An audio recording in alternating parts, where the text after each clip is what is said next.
Niger's new political era implementing the National Conference resolutions. Welcome to the news of the day.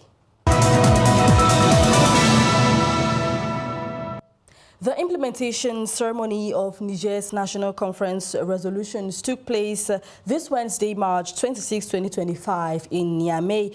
The event was attended by several government officials and a former president of the country. Now, a key highlight of the ceremony was the promotion of Brigadier General Abdurrahman Chiani to the rank of Army General. Now, during the event as well, significant announcements were made regarding the country's political future. Get details. The following report compiled for us by our correspondent from Niamey, Jean-Marc Bikok.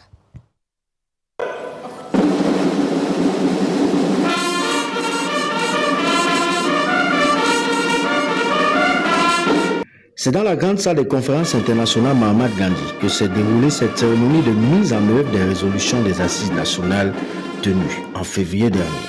Après l'exécution de l'hymne national du Niger et du mot de bienvenue du ministre de l'Intérieur, le chef de l'État a reçu la charte de la refondation avant sa décoration en qualité de grand maître des ordres nationaux du pays, symbole de reconnaissance de son engagement pour la nation.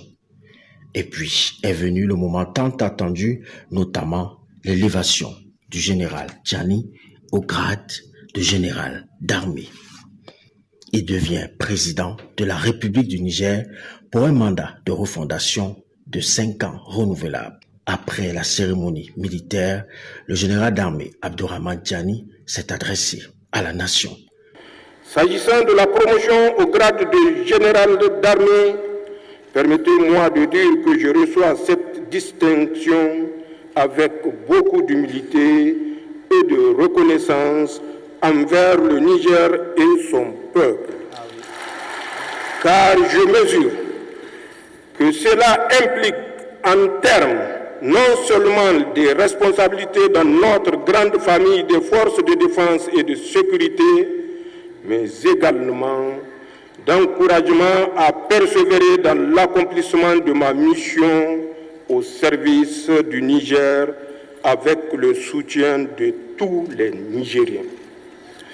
Soyez-en tous remerciés et sachez que je tâcherai d'être à la hauteur de la confiance ainsi placée en moi. Nigériens, mes chers compatriotes, s'agissant de la promulgation de notre charte de la refondation, nous mesurons tous l'importance de cet acte qui consacre l'aboutissement d'un long processus populaire et inclusif commencé de mon adresse à la nation du 19 août 2023. La charte que nous adoptons aujourd'hui s'inscrit quant à sa structuration dans l'approche classique des textes constitutionnels.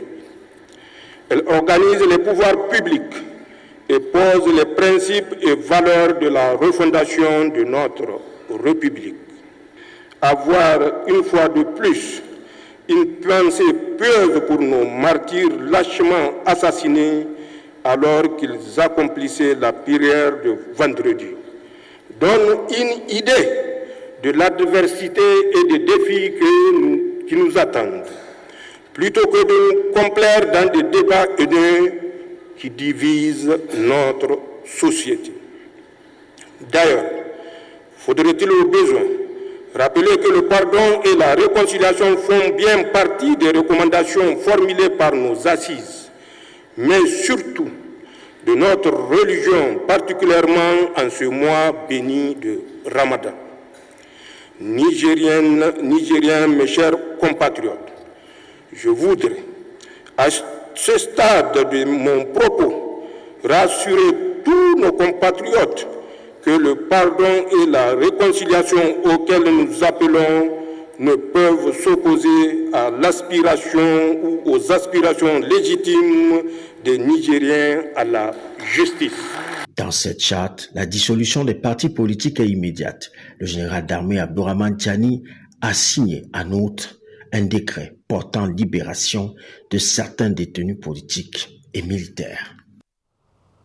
As you heard earlier, several resolutions were announced during the ceremony, and they will be elaborated by our correspondent from all the way from Niger, who is joining us now live in this newscast. Hello, Jean-Marc Bikok. Abdourahmane Tchiani will officially lead Niger for a period of 5 years, known as the Re-Foundation period. What exactly does this period entail, and is it going to lead to the organization of presidential elections in Niger? Jean-Marc Bikok.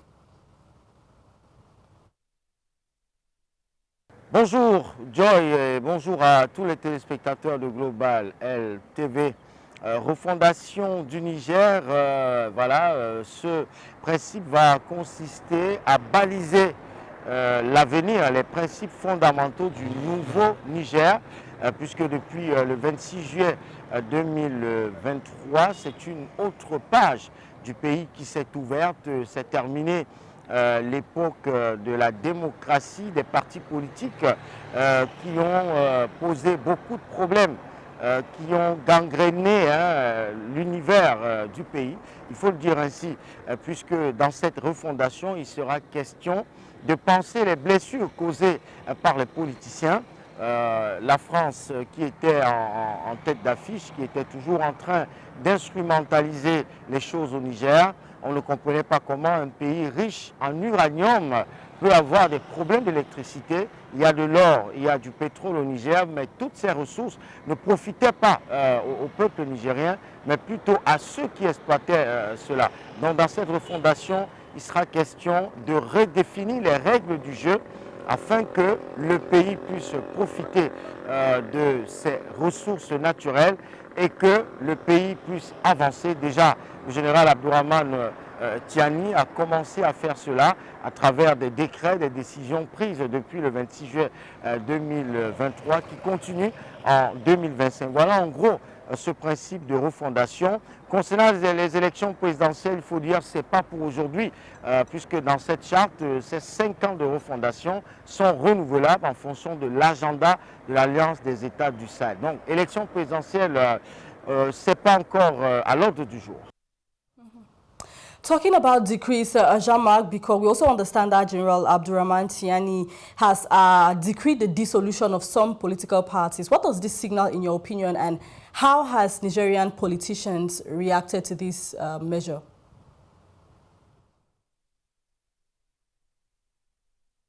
Oui, Joy, la dissolution des partis politiques, parce que lorsqu'on a rencontré plusieurs citoyens, même les acteurs de la société civile, tous les problèmes qu'ont connus le Niger, c'était à cause des politiciens qui étaient là pour servir les puissances occidentales, selon plusieurs témoignages. Alors aujourd'hui, il s'agit de mettre fin aux partis politiques, à la dissolution des partis politiques, parce que lorsque vous évoquez les noms de certains partis politiques, c'est comme un traumatisme dans les mémoires des Nigériens.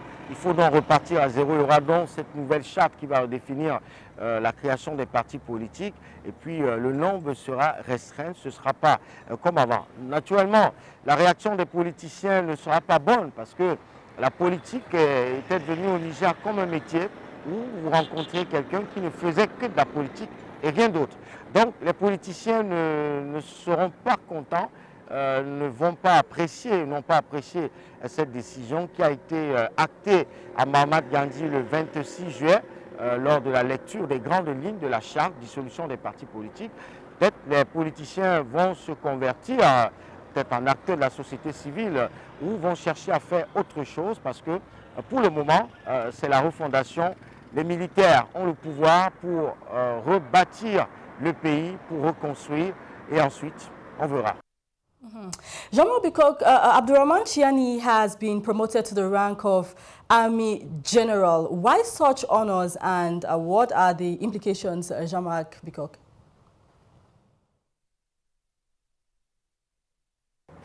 Oui, Joy, le général de brigade Abdourahmane Tchiani, promu général d'armée, 5 étoiles. Il faut dire que tous ces honneurs sont mérités, puisque depuis le 26 juillet 2023, c'était plusieurs combats.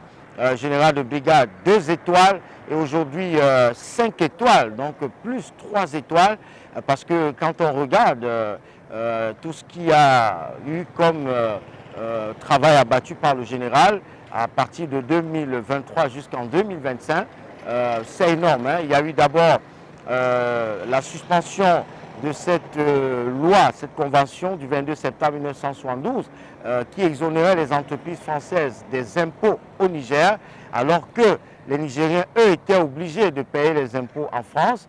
Il y a eu le départ de l'armée française qui œuvrait subrepticement pour amplifier le terrorisme au pays. Alors c'était un très grand combat et une grande victoire.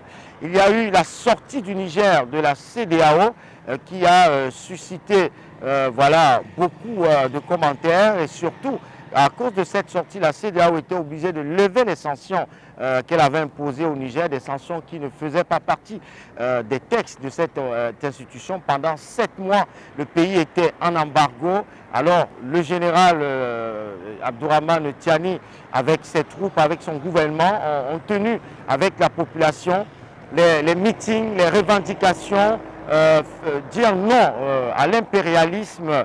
Et aujourd'hui, il y a la création de l'Alliance des États du Sahel. Lorsque la CEDEAO imposait ces sanctions au Niger, personne n'était sûr que le Niger tiendrait une semaine ou bien un mois. Et le Niger a tenu 7 mois d'embargo, a dit non à la CEDEAO, a dit non à l'impérialisme. Dire non à la France, ce n'est pas donné à tout dirigeant en Afrique. Il y en a qui ont essayé, mais ils n'ont pas pu, hein, en 24 heures, ils sont partis. Donc si le général Abdourahmane Tiani a tenu de 2023 jusqu'en 2025, avec tout ce qu'il a fait, ses prouesses, ses mérités, ses honneurs, surtout que c'est à l'issue des assises nationales que cela a été décidé. Ces assises ont regroupé les différentes couches sociales des 8 régions du Niger. En gros, c'est une promotion méritée du général Abdourahmane Tiani, qui est désormais le général d'armée président de la République du Niger. Thank you very much, Jean-Marc Bikok. That promotion has been a long time coming. Let's now have some reactions of Nigerians who were present during this ceremony regarding the elevation of General Abdourahmane Tiani to the rank of Army General. C'est un moment tant attendu pour tout le peuple nigérien. Ce jour est très et sera gravé dans la mémoire de tous les Nigériens. C'est ce qu'on attendait d'ailleurs. Donc on pense que c'est ce jour-là, les résolutions qui ont été prises seront incessamment prises en compte et la mise en œuvre va commencer très bientôt parce qu'il y a des priorités. Il y a des priorités qui n'attendent pas. Il y a un sentiment de fierté. Aujourd'hui, c'est une nouvelle page du Niger qui vient de s'écrire. Si votre mémoire est bonne, il y a quelques jours, le rapport final de ces assises nationales a été remis au chef de l'État.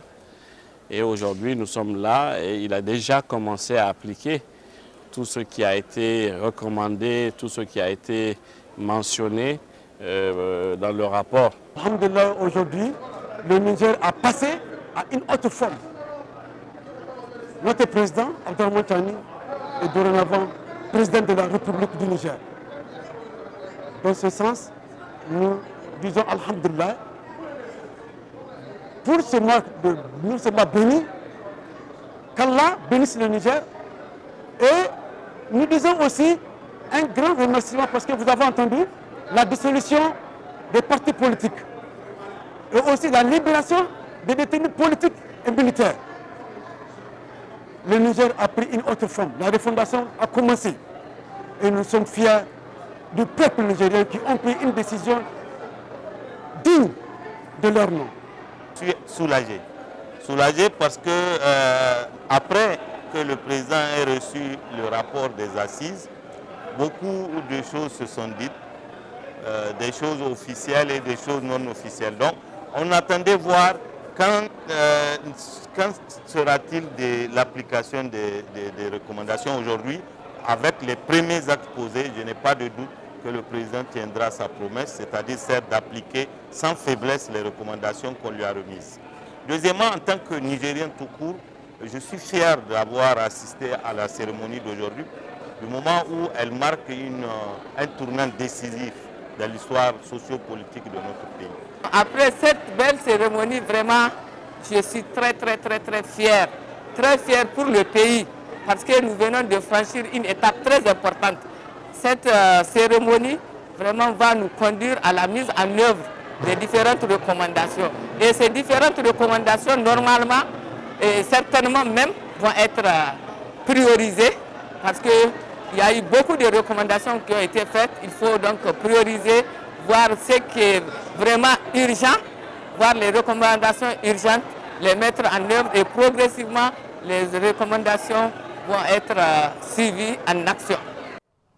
General Abdurrahman Chiani took the reins of Niger in July 2023 after overthrowing former President Mohamed Bazoum. Since then, he has focused on a national refoundation project centered around 4 main pillars. After 20 months at the helm, what is the assessment of the former head of the Presidential Guard now leading his country? Insights with Peter Golakuji. 20 mois après avoir renversé Mohamed Bazoum et pris le pouvoir au Niger, le désormais général d'armée et président de la République nigérienne, Abdurrahman Chiani, affiche un bilan plutôt positif à la tête du pays. Pour l'ancien président du Conseil national pour la sauvegarde de la patrie, un changement de régime était nécessaire au regard de la menace terroriste qui pesait sur le pays depuis une dizaine d'années, mais aussi face au pillage des ressources attribuées à l'ex-puissance coloniale soutenue par le régime Bazoum. Comme vous le savez, notre pays fait face à une adversité totale, d'un côté de la part de tous les acteurs externes qui voudraient nous voir revenir dans leur giron, et de l'autre, des traîtres internes qui se sont compromis avec les intérêts étrangers et se sont adonnés à l'accaparement frauduleux de nos ressources publiques. Abdurrahman Chiani avait donc initié un programme de refondation basé sur 4 axes principaux afin de relever le pays sur tous les plans. Il s'agissait du renforcement de la sécurité et de la cohésion sociale, de la promotion de la bonne gouvernance, du développement des bases de production et de l'accélération des réformes sociales. Sur le plan de la défense, les résultats sont visibles, estime le chef d'État nigérien. Votre engagement et vos efforts commencent à porter leurs fruits. Celui de la dignité et de la souveraineté retrouvée, d'un Niger nouveau dans lequel les Nigériens sont maîtres de leur destin. Conscient du fait que la conquête de la souveraineté d'un État passe avant tout par l'exploitation des ressources locales, le général Chiani a initié le lancement d'un programme d'irrigation en invitant les autorités à utiliser prioritairement les personnels et les entreprises du pays dans l'exploitation des ressources naturelles. Sur le plan géopolitique, le général Abdurrahman Chiani peut se réjouir également de la création de la Confédération des États du Sahel, une organisation souveraine et indépendante qui sonne la rupture avec l'ordre néocolonial. Au plan international, nous avons créé une alliance avec des pays avec lesquels nous avons la même histoire, la même trajectoire, les mêmes défis, les mêmes peuples et les mêmes aspirations. L'Alliance des États du Sahel qui nous unit au Burkina Faso et au Mali, 2 pays frères qui sont résolument à nos côtés. On peut également noter plusieurs autres actions fortes menées par le général Abdurrahman Chiani depuis qu'il tient les rênes du Niger, notamment la dénonciation des accords de défense qui liaient Niamey à Paris, le renvoi de l'ambassadeur de France, le retrait du G5 Sahel, l'abrogation de la loi sur les trafics illicites de migrants, le retrait de la CEDEAO, la dénonciation de l'accord militaire avec le Bénin, la nationalisation de la Société nationale des eaux, la dénonciation de la convention fiscale établie avec la France, ou encore la dénonciation de l'accord sur le statut du personnel militaire des États-Unis. C'est donc un bilan élogieux pour le président de la République nigérienne qui a devant lui 5 années de plus pour poursuivre ses actions visant à maintenir la souveraineté de son pays et à relever le Niger sur le plan sécuritaire, économique et social, comme il avait lui-même promis dès sa prise de pouvoir en juillet 2023.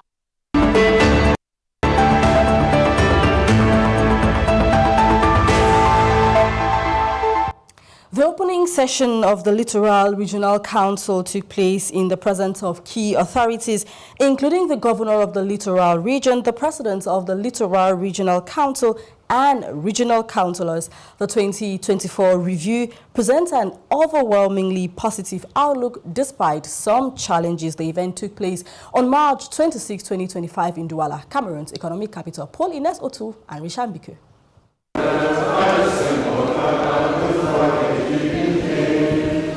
L'hymne national donne le ton de cette session spéciale du Conseil régional du littoral. Au cours des travaux initialement prévus en janvier dernier, il est question de recevoir les rapports spéciaux du représentant de l'État et du président du Conseil régional afin de délibérer. Dans un silence total, les conseillers régionaux ont suivi la présentation du rapport spécial du gouverneur sur l'activité des services déconcentrés de l'État dans la région du littoral pour l'exercice 2024, conformément aux dispositions de l'article 325 de la loi portant Code général des collectivités territoriales décentralisées. Selon le patron de la région du littoral, l'économie est restée dépendante à certains secteurs clés, malgré les avancées quelque peu notoires. Les activités industrielles et agricoles, tout comme le développement des infrastructures, ont montré des signes de résilience en 2024, la région ayant notamment fait face à des défis liés à la faible compétitivité des entreprises locales, due en grande partie au déficit de fourniture en énergie électrique.